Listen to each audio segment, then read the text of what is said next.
Hello, everybody. My name is Rodgon. I am an artist, and I am going to teach you how to draw things. And I normally start my streams by going over what we went over in the last stream that we went to.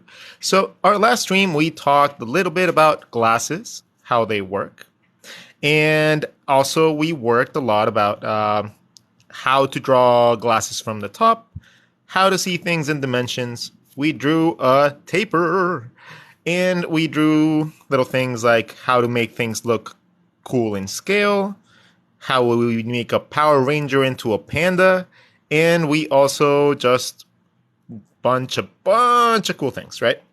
So today, I have an announcement.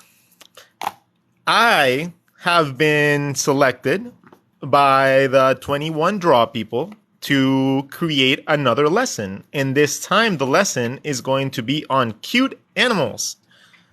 So, I will be teaching you guys the essence of creating adorable creatures and how to make little mascots and how to make them be all cool and awesome.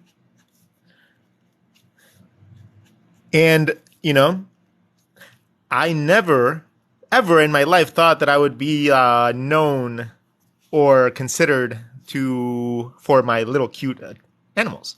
So, yay! Alec Coleccion, how are you? I like your art. I like your face, dude. Thank you so much for liking my art. I highly appreciate it. I do love everybody here. Saludos de Argentina. Oh, I'm from Mexico, so ta-ta. Little illustrations. Hey, how's it going? She is one of our regulars over on Instagram as well. If you guys don't know, I tend to stream back and forth between Instagram and TikTok, and I'm just waiting to actually get my Twitch set up so I can actually stream on Twitch, so I can stream to everything. But I want to have an actual channel where I stream, so it's consistent. But I've been playing around with TikTok streaming, and I've been playing around with Instagram streaming just to get used to talking for an hour or so straight. Believe it or not, guys, it's incredibly hard to be able to talk and be entertaining for over an hour. It's just really hard. So, even though I've had experience doing YouTube videos and all that for over 5-6 years, streaming has always been something that I kind of never went into because, first of all, I never really thought that people would be interested in seeing me draw, which I have been proven wrong completely. It seems like you all enjoy me drawing a multitude of things, and I never thought that would be the case. So first of all, thank you all.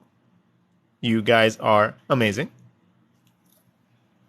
And, thanks to you all, I have reached 65,000 people here on TikTok almost instantaneously. And that has been amazing. Like one of my pieces has 2 million views. And it's oh, wow, that's nuts. Fidget Toys 05, how's it going? Glad to have you on board. Well, it seems like there's a bunch of you guys here today. There's 165 people in our chat. So I am going to start something fun. Okay? I want you all to tell me where you're from. So I want you guys to interact with me. I want to know where my listeners are from. And Instagram, I have a very good grasp of all the people that follow me. A very, very good grasp. And the people that interact are always more... It's more fun because I get to know you guys too. Cranes of Glory, sup? Rabbit, love it. The United States, Michigan. I'm from Illinois, but Florida. Ooh, you get all the theme parks at Florida. Little illustrations. I'm going to be going to Edinburgh in July. So that's kind of cool. Finally get to go to the UK for once. Texas, Michigan, Orlando. Hello, Bunny. Okay, he's gonna be like saying hi to you guys. Hi.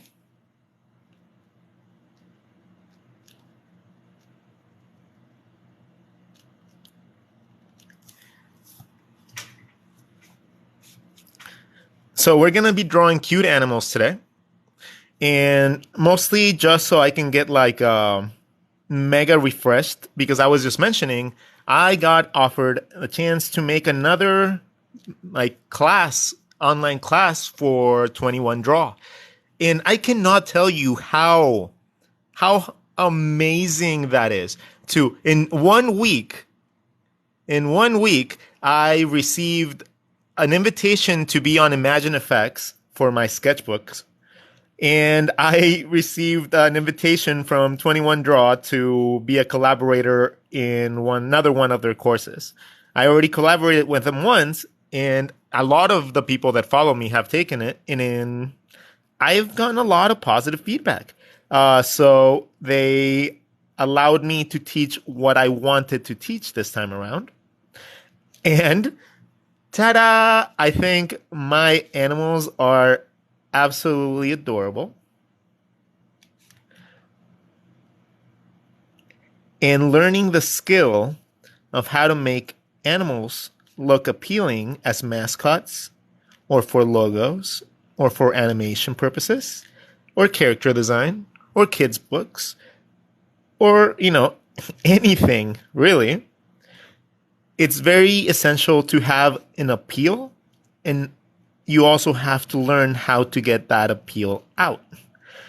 And I happen to be a fantastic person to teach you all how to do that. Let's see. I have worked at major theme parks in which I had to draw a lot of different animals. So I worked at the San Diego Zoo as a caricature artist, which gave me the experience of being able to draw very cool exotic animals. And I also worked at SeaWorld here in San Diego, drawing a lot of marine animals. So animals are like my bread and butter. Okay, let's do some watercolor today. I'm gonna zoom out a little bit so you guys can see a little bit better. We'll have that guy on the top. We'll have, what style are you going for? I don't have a style that I'm going for.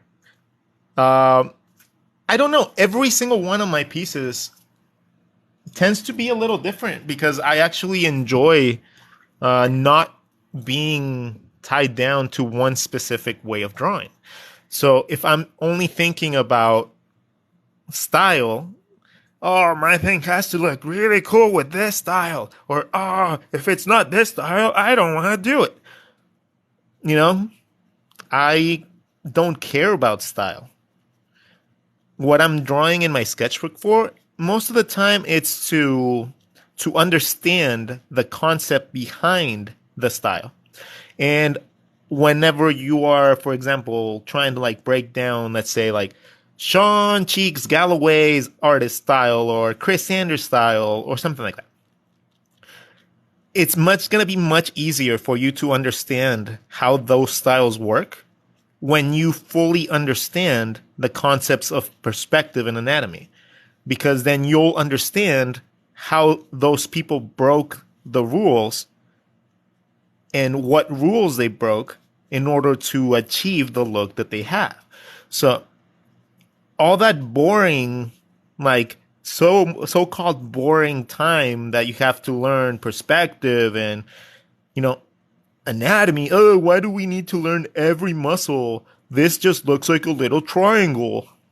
Well, the reason you learn to do that is so that you can know how to distort, how to modify, and how to play around with body parts and create cool stylings for them. But if you don't understand how they work and you don't understand how a real arm works, how are you going to stylize it? There's going to be incredible limitations to that. There's going to be a very big limitation to it down the line too, because eventually you'll realize that it's just, that you don't really know what you're drawing. You're just drawing something that looks cool. And there is a big distinction there. You can get away with not knowing how to draw very easily in the art world. All you got to do is learn how to like replicate somebody else's line work. That isn't the hard part. The hard part, and if you really want to be an artist that is recognized, you need to essentially come up with your own style, right? You need to have something in your stuff that nobody else has. That's what we all aim for.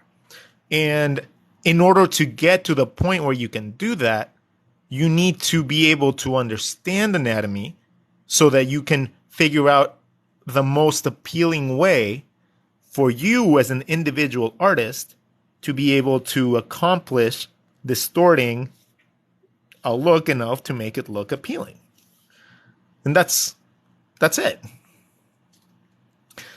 So all those times that you're doing perspective, like, oh, I don't want to draw a building, it's too boxy, it's just a house, I don't like doing perspective lines, like all that stuff doesn't have to be a perspective, like studying perspective doesn't have to be buildings and backgrounds. Come on. Everything we draw has perspective. Everything, absolutely everything. Let me show you guys some good examples here. Okay? Let's say that you have a super muscular guy. This, even these blocks that go in, these are all put into perspective, right? When you're drawing something like this, and pardon this because this is just hilarious, and that night it was really funny, but even this has perspective, right? Like, in order to create this, even this look of something going into the distance, it takes perspective. A face in itself has a lot of different angles of perspective. So if you take this in general, you can see how every part is defined by an angle, right? And those angles, yeah, they can be stylized and you can be really cartoony with it and not have to worry too much about it. Let me see if I can find a few examples of that. Like, for example, with a little panda guy or something like this, right? Like, you don't have to put any thought into anatomy or perspective. But if you want to get into more detailed illustrations or want to actually define what the faces are, meant to be, that's when you need perspective. You need to understand how things go into the distance. Having somebody that's just standing still and then having somebody standing still but posed properly in perspective is a very big difference. And you can normally tell a huge difference between an amateur artist and somebody that's studied a little bit more, because they will learn this very basic thing. So even cartoony drawings like these, I'm trying to apply perspective and some sort of measure of anatomy to these, right? Because it just makes the drawings so much more solid. It just makes everything look so much better when you just think about them as real objects, right? When you have your characters, you can see, even though he has his legs close to each other, I push one back in order into perspective. If I was drawing a perspective grid, maybe that would be something like this, like a sidewalk or whatever. But he's into perspective, and that creates a more dynamic pose. Okay, let's see. All right, let's continue on though. So you're drawing a little bunny, and we were going to do a little bit of perspective talk. So yeah, it's really, really cool to use perspective for your buildings and everything like that. But if you find that boring and you don't want to practice like that, you can always make it into animals. You can make it into statues. You can make it into any inanimate object that has edges is going to be a good practice for any anatomy, any perspective, sorry. And just practicing 1 point perspective is probably the easiest. And just if you just did 1 point perspective, you'll get away with a lot by doing that.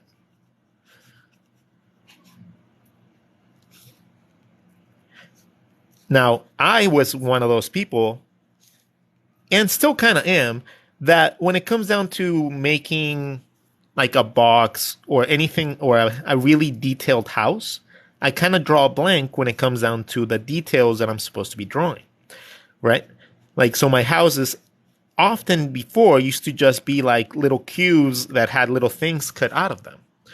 Well, over time, I just like put two and two together, and I was like, whenever I was giving people advice on how to draw faces better, I was like, well, you have to go out and draw faces. You have to go out and like actually draw what you're trying to learn. Otherwise, you can't learn it. And it just clicked in my head. I was like, I'm not drawing nearly enough, like, buildings and anything for me to have any visual memory or like a library in my mind to tell me how something's supposed to look. So that was like a huge gap in my illustration career. Like, I did not have the ability to draw buildings or vehicles from memory. And I had to set out to fix that. Because even though I hated to do that, and that was like the reason why I didn't do it, I eventually just found to actually enjoy drawing, some sort of sceneries, some sort of like elements outside of just characters. And even though it's not going to be a focus that I'm not going to be like Feng Zhu and just have like, it's backgrounds and environments are nice, but there's just not the thing that I like to do. But knowing how to do it is absolutely necessary because it rounds you out.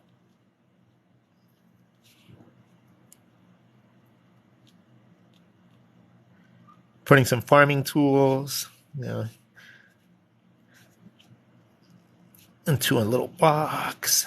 Maybe this will be a shed, which has like hinges into the door. Maybe it has a little vent.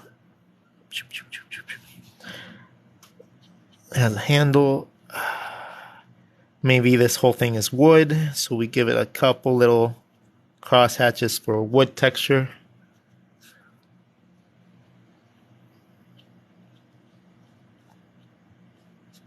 Okay. Okay, here comes the very first person to want to be hosted live. What do you guys think? Should we let him in? Or should we not let him in? Oh, he declined it. Ha ha ha. Look, I'm all down for you guys asking me to be live. I don't mind it. But if you guys are going to go live with me, have a question or something relevant to ask. Because if I answer and you guys are not ready to like, and you're like, oh, hey, what's up? I'll either just hang up and then it's just going to be embarrassing. So don't do that.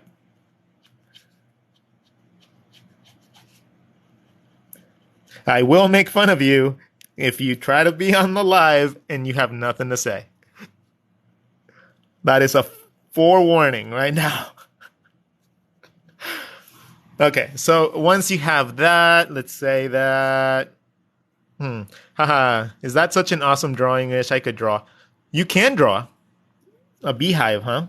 A beehive. What's a beehive look like? I'm gonna go with like a super cartoony beehive with little bees.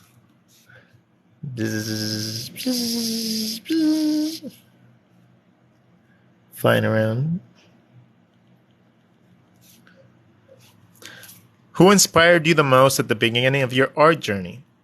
Ooh, okay. So at the beginning, my art journey began, and I think I have a sketchbook. Oh my god, I think I have one of my first sketchbooks. Do you guys want to see one of my first sketchbooks? And I'll show you guys like a difference. Hold on. Ah, where are they? Okay, hold on. Yeah,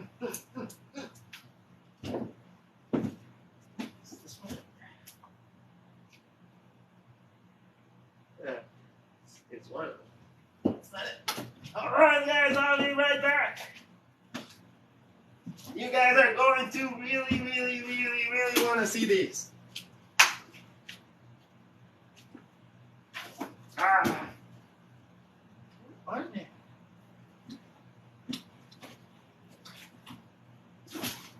Okay, here's one of them, I guess. Okay. All right. Okay. You guys are going to see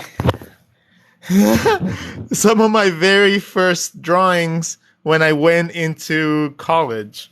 I was already in art college here, and this is about like 2 years into college. So you will see that my drawing levels were not very high. This was a wolf.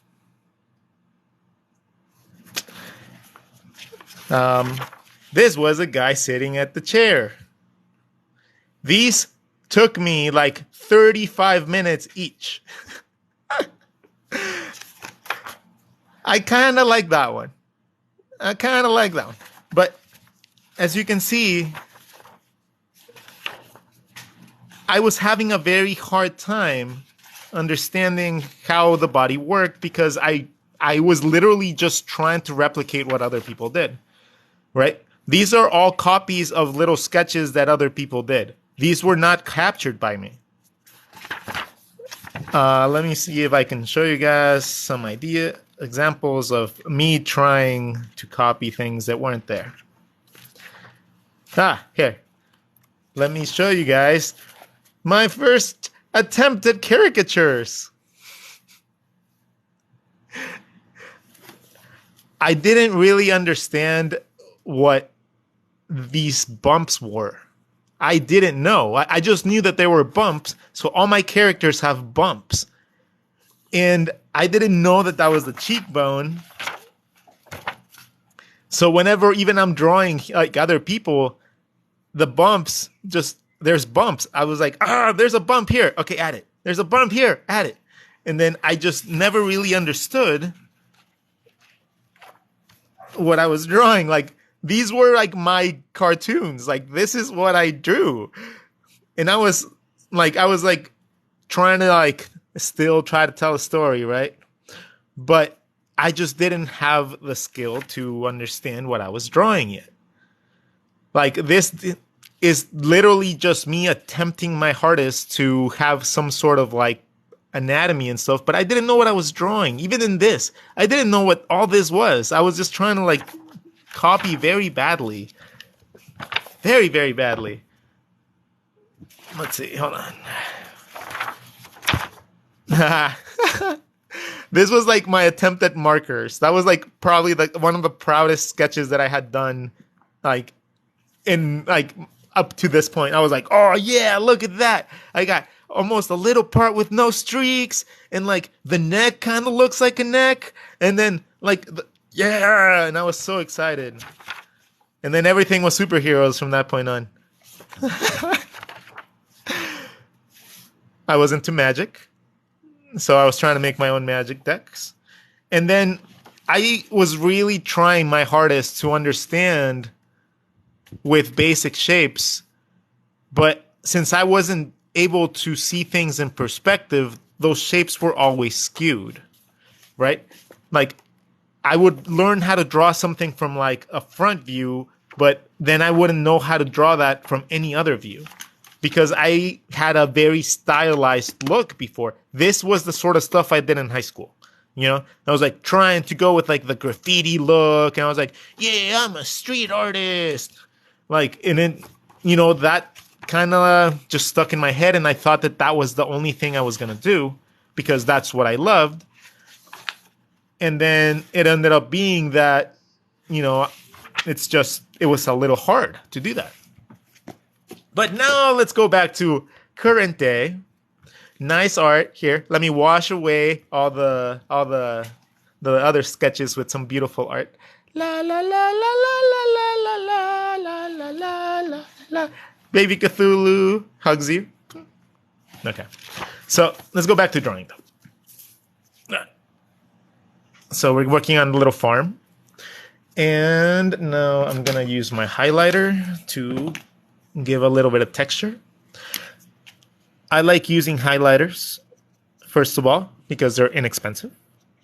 Second of all, because they work really good with ballpoint pen.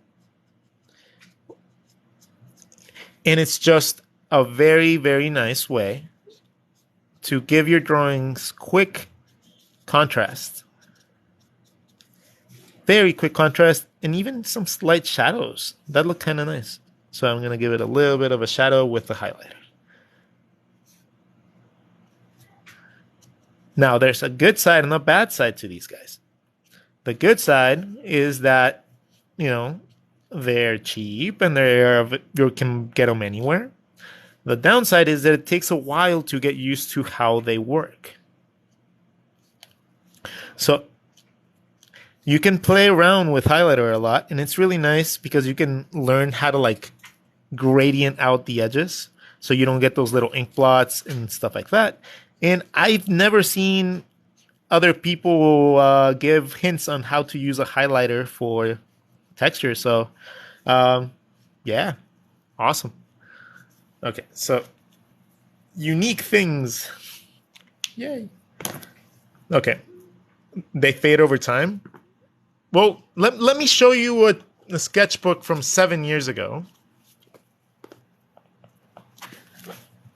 And I don't keep my sketchbooks very, very well off. Like, I don't keep them in airtight places or anything. Actually, let me find an even older one. There you go. The one from, like, college. Nope. No highlighter there either. Anyways, it holds up pretty well. It holds up about as much as watercolor does. Essentially, what it is, it's just water pigment. So it's yeah. Oh, my method of the head. Okay, my mythology over drawing people's faces has been very interesting over time. Oh, unfortunately, we lost a few people with me looking for the sketchbooks and stuff, but it's okay. People will come back. Okay. Yeah, it's highlighter is just water pigment. That's all it is. When you have a face, if you're looking at it from the front, the way that I have been approaching it has been like this. You have your circle or sphere. You split the sphere in half, as you would with any other drawing, but then you don't go into the jaw until later. The first thing you do is you establish where your eyebrows would go and your nose by using a mask. The top line will be where your eyebrows go. The bottom line will contact the bottom of the circle or the sphere in the form of a little mound. This little mound is going to be where your nose goes. You're going to create a little diamond, and that area right there is where the area where your nose will be. Your eyes will be positioned within this area.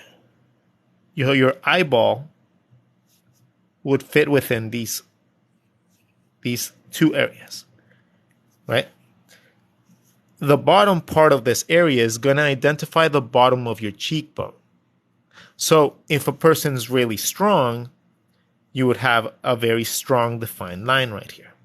If a person doesn't have many, this line would go back in a little. But after you have your mask, which gives you your eyebrow line,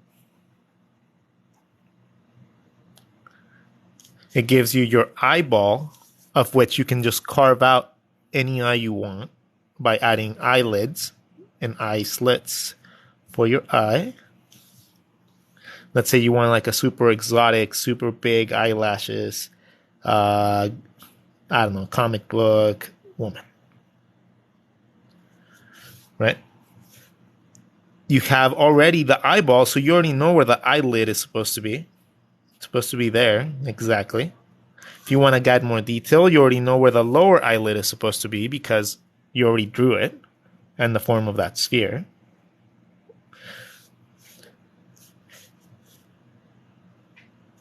The middle of the eye just has to be in the middle of it. Now, for the nose, you already have the middle. All you got to do is define the nose bridge, which can be just easily done by just making little arches from where your eyebrow ends. Arches into the nose. In this case, I'm going to have a small nose, so it just has to fall within this area. So I can make a small nose within that area. Now, from here, now that we start defining the lower part of the face, I like doing it after I define where the nose is, because otherwise that little gap in space that I have right here, I don't have to guess it anymore.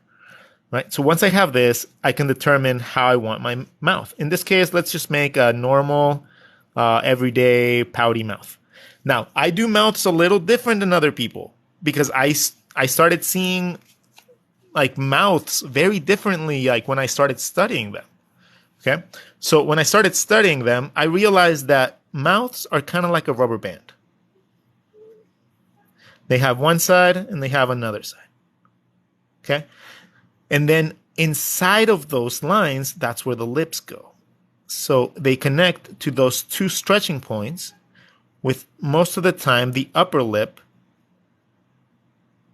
being the one on top. And then sometimes they have like a little thing. Let's do another simpler one so you guys can see the shape better. So in this case, make a rubber band with 2 points. And then inside of those shapes, that's your lips originate from those points and then they go inside. Okay? And then you do the bottom one as well. They originate from here and then it's just depth. So these have its own depth to them. Okay?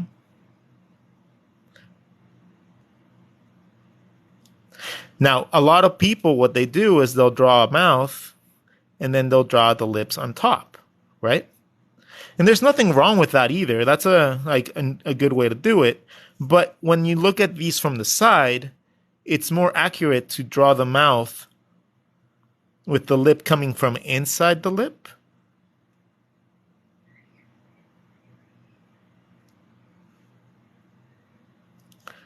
Then when you draw it, and then you draw it outside the lip, because that's not how mouths work. Your lip thickness is literally like if you're looking at your mouth and you have an open mouth, okay? You're going to have your teeth, and then the lip is actually a cushy part, which is essentially like when you have eyes and you have that little lip, right? The lip, the thickness of that inner lip is the thing here, that in between, right? That little tiny gap, that's the same kind of like situation here. So that's why to me, it just made more sense to see it like that. Anyways, let's draw our mouth. In this case, we are going to dictate how far away from the nose we want it. So maybe about here. And then I'm just going to have a normal, just pouty mouth. So I'm going to draw the outside of my rubber band.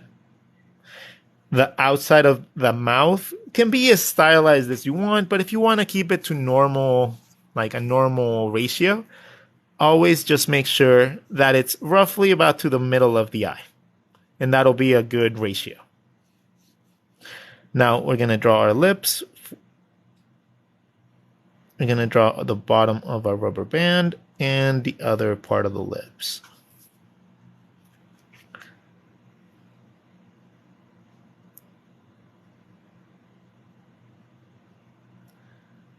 And doing it like this also sets it up easy so you can make those little tiny lines. The teeth especially on pinups, I normally don't really draw individual teeth unless I'm really close up. And if I am really close up, I tend to draw them like this. So if I had like a mouth, I had my upper lip, maybe the mouth a little bit more open, I would just indicate them with a very slight line and negative space. Like I would never draw the entire tooth line because then it starts looking weird. Okay, we have that. This little lip, like we said, it's like a protrusion. So there is a little bit of depth connecting back to your body or to the face. Then you have your chin. Your chin, I normally just like make a little ball underneath the mouth. And then I connect that to my jaw. The points of the jaw that you need to take into consideration. The jaw goes behind the cheekbone. And that's why you get, if you just had like a normal head right here, the cheekbone goes above the jaw. And that is easily shown in the way that we have our skulls work. Right? We have our upper, we have that, our cheekbone, and then our jaw comes behind the cheekbone. Okay? So it creates a crease right here, especially if you have a very high or very strong jaw or very strong cheekbones, like a model or something like that. And then from there, it curves in a little bit. And you normally see this ridge right here, like the bend, at the same point where the mouth would connect. So the teeth kind of dictate that. So but remember, it's not just a flat line on the side. This face has depth. So how would this look going around the shape? And it would end up being around here, right? So if we curve this in, this is roughly where it starts curving in onto your chin.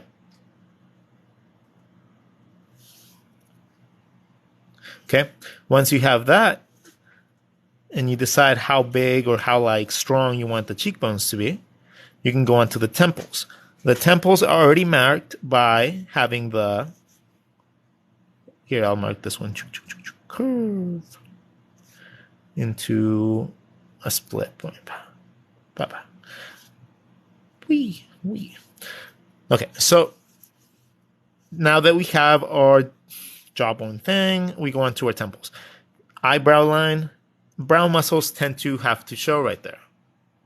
Okay? Your temples are going to dictate how far back your head goes. So if you put it closer, you make them bigger, it's going to seem like you have a bigger head. If you make them bigger, like if you make them more towards the edge, it's going to look like your forehead is bigger. And so forth and so forth. I draw in comic, Christos X art. I draw in a comic style, but I also want to draw in a style similar to yours. Okay, if you want to learn to draw how I draw, just replicate what I draw. Like go onto my streams and just draw along with me.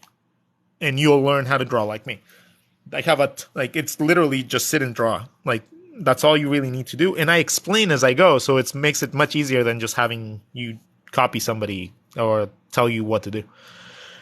Okay, so after we have our temple is going to hold our ear, and our ear is going to connect to where the jaw connects to the body, or to the head.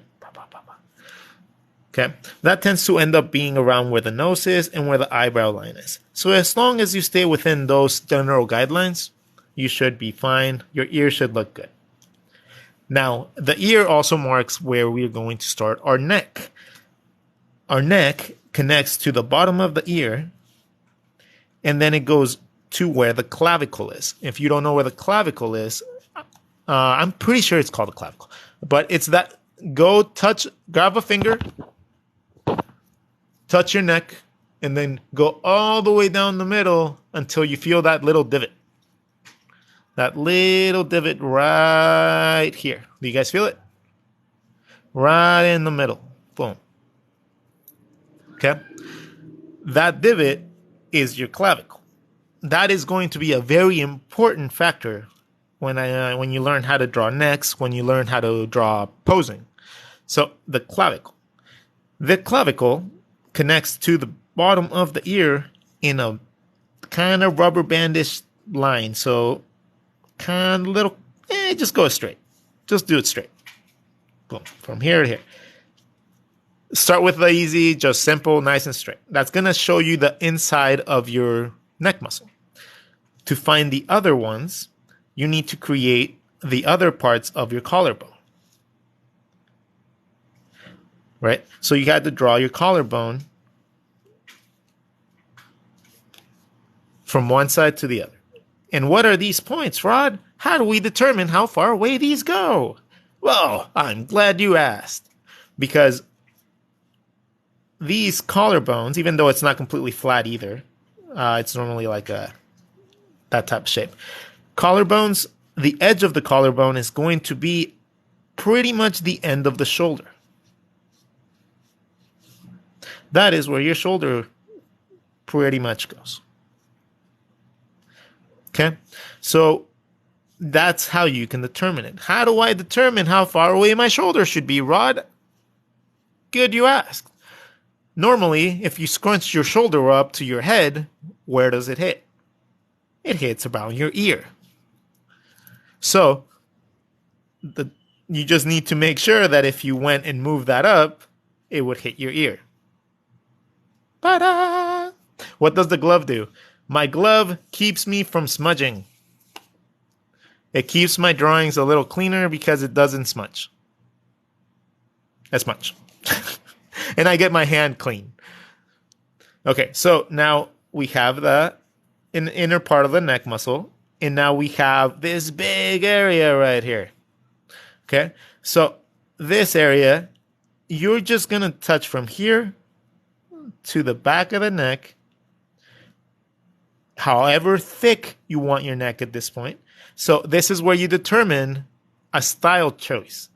If you want a character that's nice and like muscly, you keep it to these relative perspectives because it makes the character look strong. It makes like the thickness of the neck look even tougher. You can make it even more like that by making these muscles protrude even out more, like rawr, like the Hulk, right? But if you're going for a petite pinup look, what you do is you bring that in a lot. It's still going to retain the anatomical reference points, but you're just going to bring that in quite a bit. And then you might have to make it a little bit longer. So maybe if we bring the clavicle down, can make that happen. And it's going to give you a very, very cool neck. Or a good reference point for it, at least. Okay, I was wondering, but I was having one laying around. Then, if you want to do this from the side, it's very similar. Same concept, sphere, into dividing, finding the middle of it, giving it a mask. The mask is already going to determine where our nose is going to come out of. So I know that my nose is going to be around here, coming out of the skull. Then I'm going to find my eyeballs. My eyeball is going to show my eye. As you can see, I'm not going all the way toward the end of the sphere as well because you don't see the entirety of the roundness of the eye from the side. You tend to only see about half, if any, like if at all. Probably see a little less. You have your eyeball, so you still have the inside of the eyeball to show. Then you have your brow line. Your brow line is going to give you your temples. Your temples are going to give you roughly where your ear is supposed to go. Bing. Then we can just work out the nose into how we want the mouth and the jaw to be.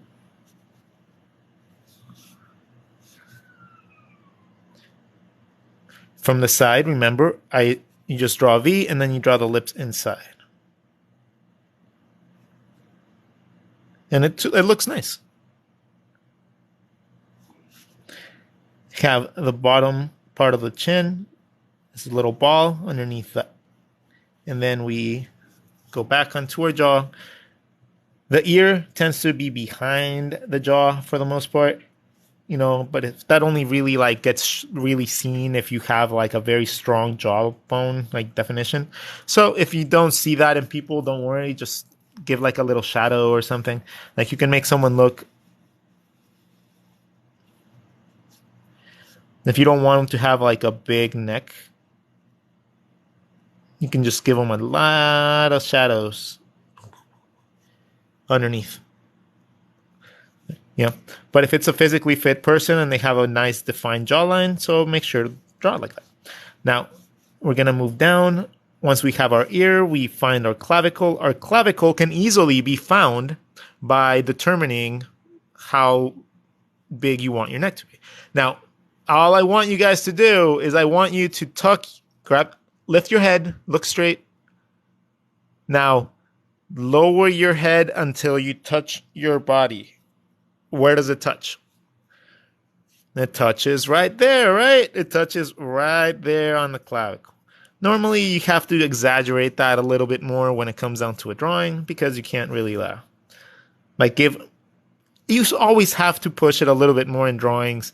It's kind of like correcting for visual cues in your head. And unless you're going for really, really realistic things, you know, of course. So now we have our clavicle. From our ear to our clavicle is one line. That is the front of our neck muscle. We drape the skin depending on the level of fitness for a person, and we create a shadow. The back is going to go to the other endpoint of our collarbone. So we have our collarbone. Our collarbone is going to go around our body. So if we have our rib cage, it would be looking something like this.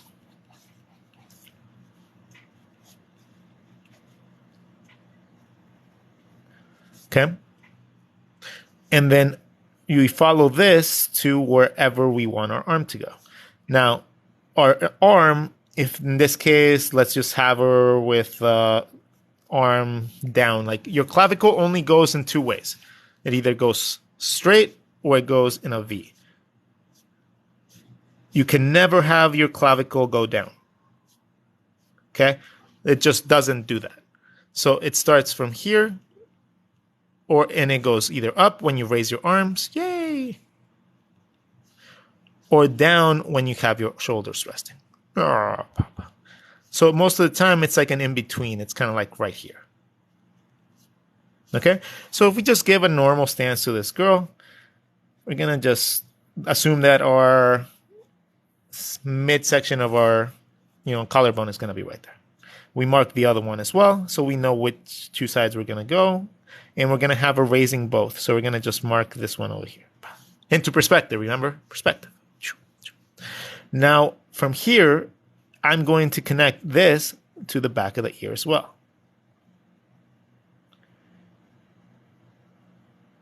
And that tends to give you the thickness that you need for your neck. Now, when you combine that with your shoulder, it gives you that thickness to that body part that you're going to require. Now, when you see this from the back, there is a third section of it that you need to take consideration. The part that connects to the back of the skull. Okay? The part that connects to the back of the skull is going to be the back of this front muscle. That is going to create this feeling in the back when you're looking at something from the back. Okay. So we have our character and this is our back. Okay. Instead of using the clavicle, when you're looking at things from the back, you're going to be looking at the little point at the top of your spine. Reach with your hand, go behind your head, find the top of your spine, and then trace your finger down, and you're going to hit a bump. That's going to be at the top of your rib cage, almost on the back. Okay?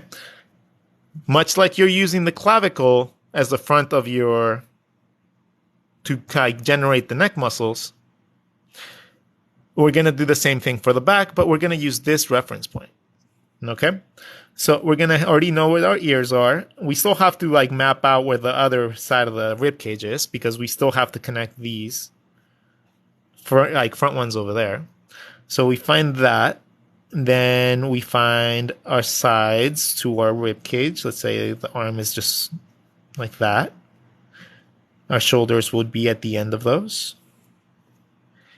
And then the neck muscles start connecting. From the back, they connect a little bit different. They connect not necessarily to where the ear is anymore, but a little bit behind.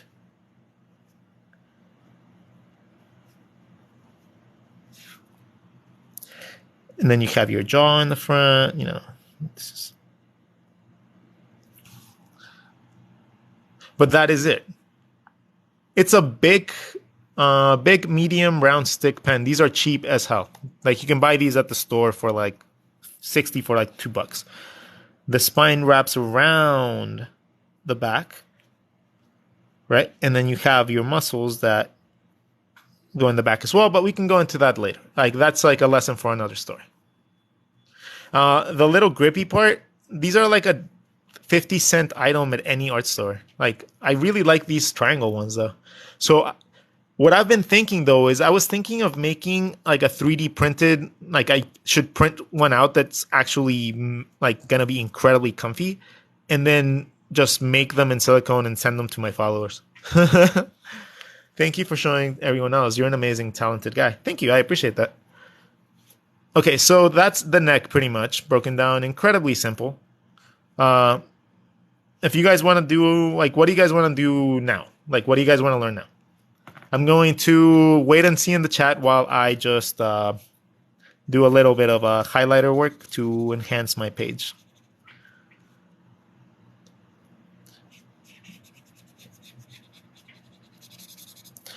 Hair. Okay. All right, hair. Hair seems like a very, very good one. I like hair. I'm learning a little bit about hair myself too, so I should do that. Okay, hair. As a person that has absolutely no hair in my head, I am bald. Here, I'm going to show you guys. Hold on. How do you change the camera on this? No, that's not it. I have no idea how to flip the camera on this thing. So I was going to show you guys my face, but I guess you guys don't get to see my face no more. But okay, so I'm bald. So we're going to draw me with a bunch of different hairstyles. Okay, let's start with 2. And we'll start with simple male hairstyles first. Oh, I like hair. Like, I like being bald. You know how much I save on shampoo every week? Like, every year?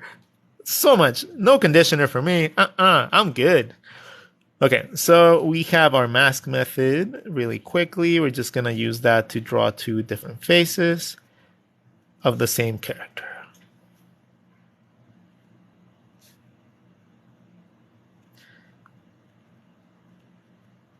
They'll give them different facial expressions too.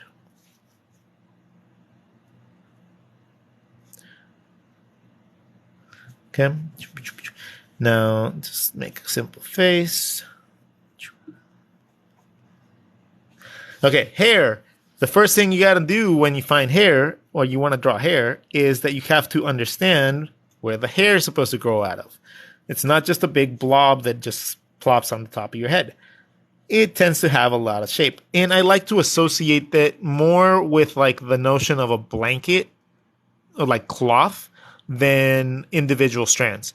Because You'll understand why in a second. So now we have two characters.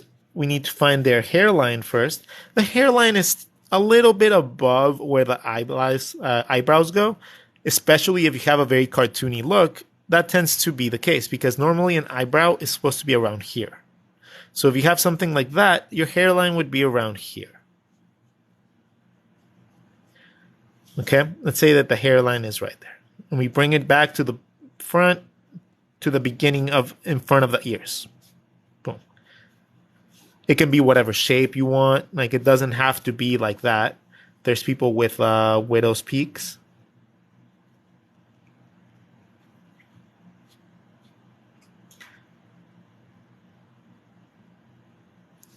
Okay. There's people that have receding hairlines. So that hairline gets pushed back around the sphere and then it comes back out into the eye, to the ears.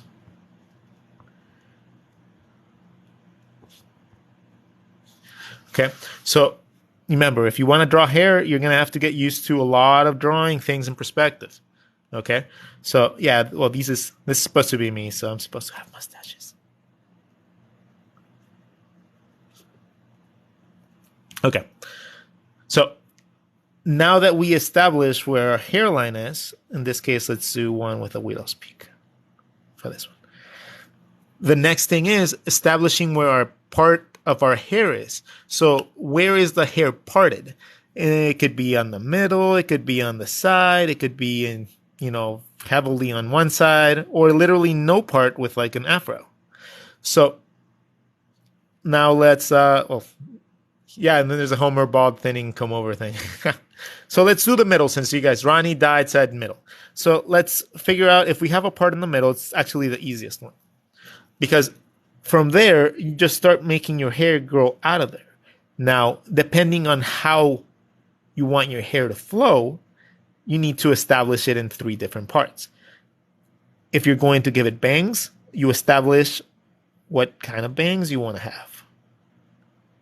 And they're coming out from that area. They're always going to sprout from that one line because all the hair is coming out from that line. Okay? So now when you're drawing the rest of the hair doesn't come off the skull a lot. Like our hair is thin unless you have a very huge amount of it. And in this case, we'll just have it like going to the sides a little bit and then kind of like ending at the back end like that. So all the hair should go back towards the middle part.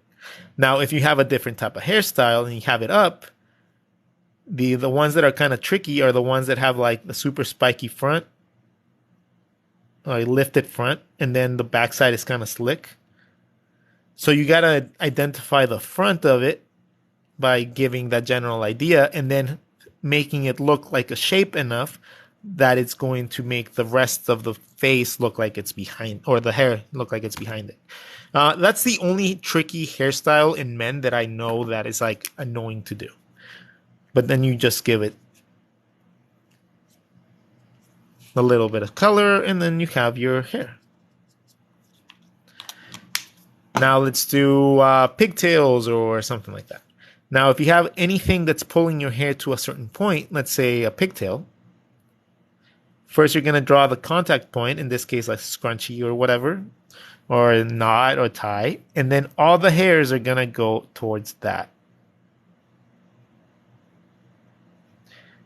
And then you can have the sides buzzed or whatever, but all the hair that is going to happen is going to get pulled towards this thing. And then unless it's tied down like a bun or something, it's going to just be fraying. Okay. Locks, like hair locks, like dreads. Okay. All right, we might need to zoom in for that one. Actually, no, we'll just do it on this. Dreads are interesting, and the way that I learned to draw dreads is like this. Let's identify our look. Now, I'm going to identify the hairline, but I'm going to do it really lightly when it comes down to locks or dreads because we're going to need that real estate to look like it's not there later. So we just draw it really light. Melanin, what? Okay. For dreads, I like to separate it into little tubes.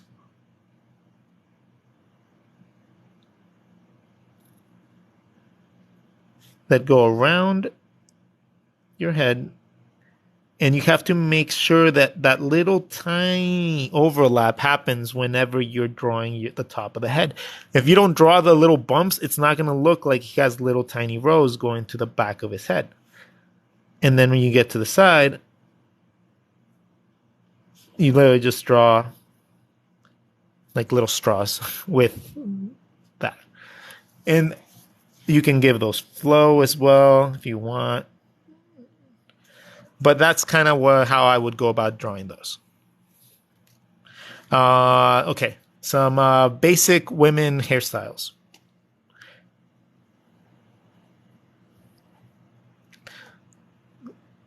We have our hairline, our ear, have our lady's face, and then curly.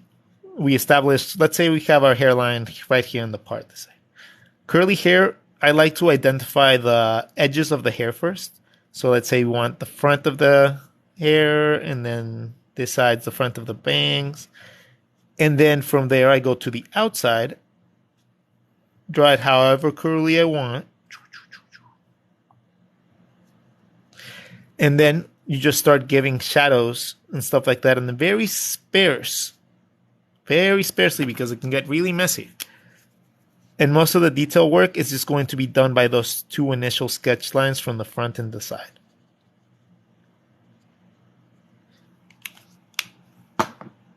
Okay? So that's kind of how you would do it. And then just whenever you want to give a lot of detail, you would just go and like add little... If you're drawing a lot of detailed things, you would just go in and do more details on the curls like this. Just to give it more depth, just to give it and push it more. Let's see. What else should we talk about? Let's do one more female hair. Okay.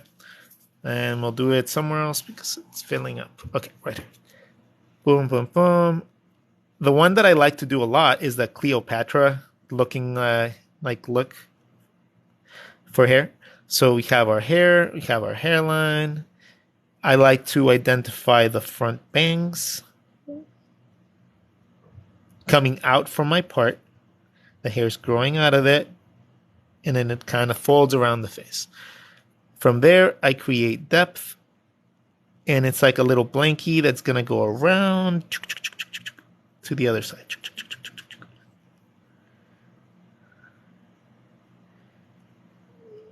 You can give her bangs, you can just give her like anything from that point on, any tiny little details, but that's a very fun hairstyle that I like to do for women because it's nice and easy, simple, and it looks really nice.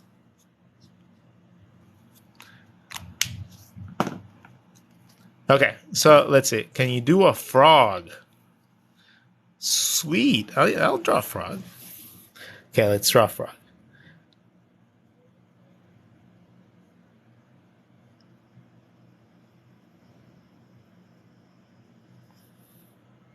It was really cool. I went to the San Diego Zoo, and I got to see a bunch of like awesome animals. Try like a white street frog or something. Kind of looks like a gecko, honestly. That's fine.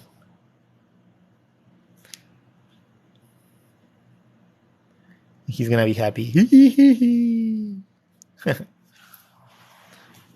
Now I'm making a tadpole. Transitioning. And like always, we gotta ground our character, right? If we're gonna draw a character, we're always gonna have to give it a floor or something that he's on. If not, you create like a horizon, and then just... If you learn to do all that stuff even with your smallest sketches. Oh yeah, I can show you guys what you guys have on the page so far. Uh, do do do. So far, we have drawn a bunny. We learned the importance of perspective, even if it's not for houses. Some hairstyles. Showed you guys how to draw the face. I went off a lot about the clavicle, and I showed you guys how to draw necks. Actually, I think I might have to hop off, guys. So it's been a wild, awesome time. Thank you so much for the 6,500 likes. And I think we had a peak amount of like 250 people or something like that on the chat. So, woo! That was awesome. I might stream tonight if I don't feel like shit.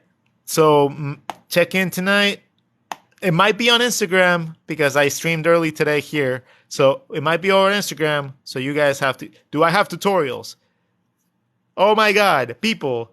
Do I have tutorials? I have hundreds of tutorials for free on my YouTube. If you guys go and visit my YouTube, you guys would see so much awesome things. So much. And I have like 3,500 posts that Instagram has, and all of them teach you something. So please go look at those. I promise you will not come out any worse. You will be a better artist for it. Sweet. You guys, thank you so much.